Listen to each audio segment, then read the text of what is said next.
partner mo, mga pugante, hindi mo pwedeng sabihin wala kang alam eh. Imposibleng wala kang alam. Ikaw ang gumalaw para mabuo ito lahat eh. Kumbinsido sa Senator Sherwin Gatchalian na talagang may kinalaman si Bamban Mayor Alice Guo sa operasyon ng Nereida Pogo Hub sa mismong bayan nito sa Tarlac. Kasunod ito ng isinagawang executive session ng Senate Committee on Women, Children, Family Relations and Gender Equality kasamang ilang ahensya ng gobyerno kahapon.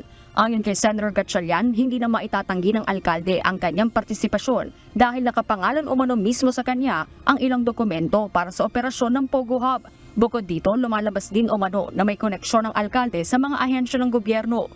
Yung application sa PLDT for internet, siya ang nakapangalan doon. Nakita ko yung bill, 120,000 per month. Hindi ito yung pangbahay na application. Ito yung application niya para sa Pogo facility. So, ang punto ko doon, meron siyang active participation para mabuo yung Pogo. So,